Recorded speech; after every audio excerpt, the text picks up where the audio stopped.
بسم الله الرحمن الرحيم كلنا وعنا ونكسن داوديال صاحبيال waxaad ku soo dhawaataan oo aad ku soo socdaan wararkii ugu dambeeyay dagaalka Ukraine iyo sidoo kale Ruushka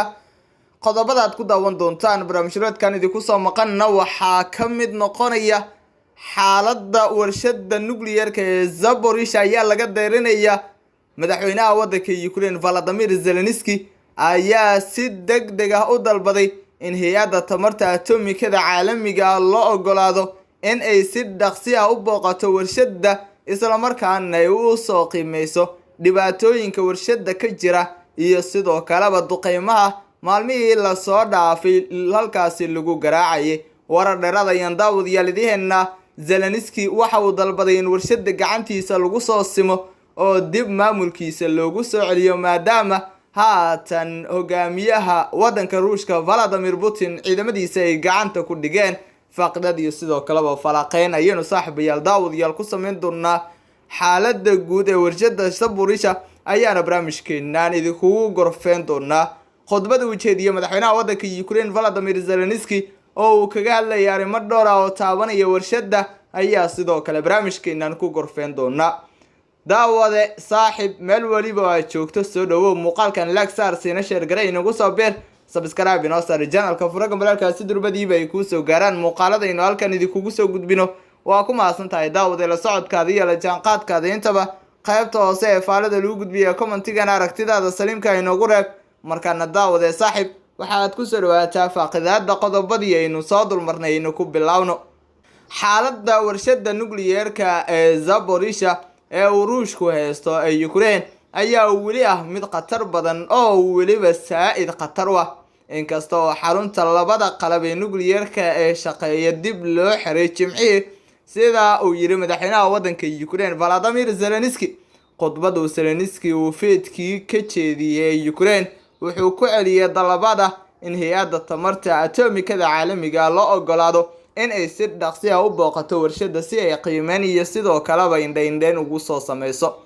ukurgelida warshada ee hay'adda tamarta atomikada caalamiga ayaa waxay ka turjumaysaa ayaa leeyahay in si toos ah loo ogaado duqeymaha halkii lagu dhufanayay iyo sidoo kale khasaarooyinka laga diiwaangeliyay iyo sidoo kale burburka ay u geysteen warshada tamarta nuclear-ka ee Zaporizhzhia oo ku taala koonfur bari gudaha waddanka Ukraine madaxweynaha waddanka Ukraine Volodymyr Zelensky oo ka careysan dhibaatooyinka loo geystay warshada ayaa waxa uu leeyahay gacanteeda lagu soo simo maadaama haatan ay gacanta ugu jirto oo si toos ah ayba u maamulayaan ciidamada waddanka Moscow ama ciidamada waddanka Ruushka ka socda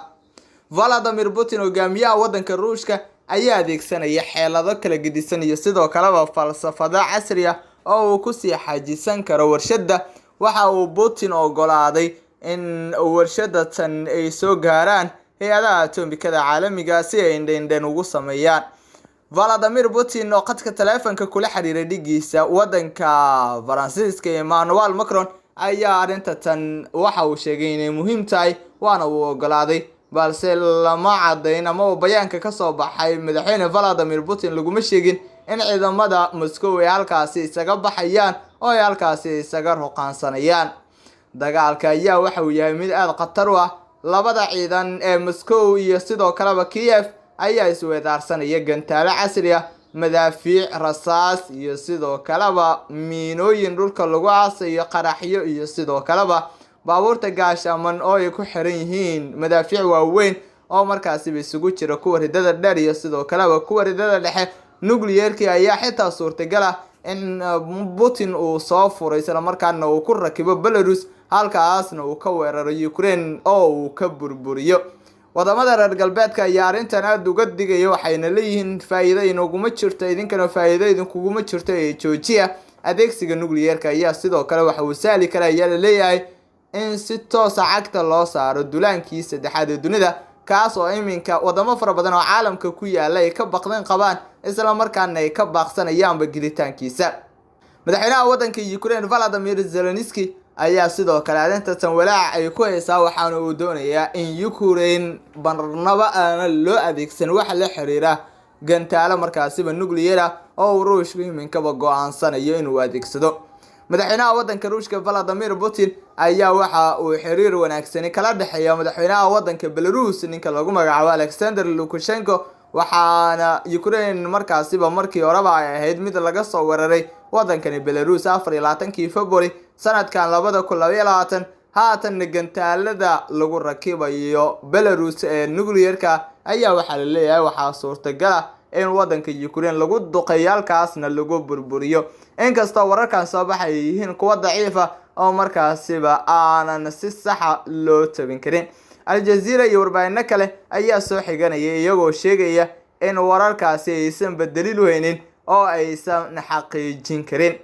Ukraine ayaa waxa ay ilaa iyo hadda tan iyo bilaabashadii ama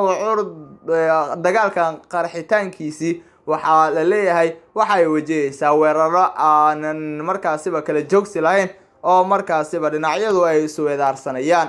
madaxweynaha waddanka Ukraine Volodymyr Zelensky ayaa waxa uu yahay nin aad markaasiba u dadaalaya isla markaana si aad markaasiba waqtigiisa maalkiisa iyo xooggiisa isugu geenaya sidii uu u difaaci lahaa waddankan uu isaga madaxweyne ka yahay isla markaana uu maamulkiisa gacanta ku hayo Zelensky ayaa waxa uu markaasiba aad u lafaguraya arrimo fara badan waxa uuna degayaa jar siyaasadeed cajiib ah oo haatan kaga hortagi kara dhagarta ee maleegayaan ciidamada Moscow dagaalkan sii socoshadiisa waa mid aanan nacfi badan ugu jirin labada dhinac waxaana la leeyahay xasiloonidii kala dambeyntii dawlad wanaag iyo sidoo kale dambeyntii ka jirtay Ukraine waa in dib loo soo celiyaa wadamada reer galbeedka badankooda oo xulafo siyaasadeed aad u xoogan la madaxweynaha waddanka Ukraine Volodymyr Zelensky ayaana talaabada tan soo jeedinaya in la qaado way adagta ayaa la leeyahay sidoo kale dhanka kale in dagaalka la soo afjaro colaadda la soo afmeero dalka Ukraine xasilooni lagu soo dabaalo shacabka Ukrainiyankuna ay helaan nabad iyo sidoo kaleba amni waara oo markaasiba ay dhadhamiyaan maadaama muddo 7 bilood ah gantaalo ay korkooda ku sacanayeen dadka rayidka badankood waxay ahaayeen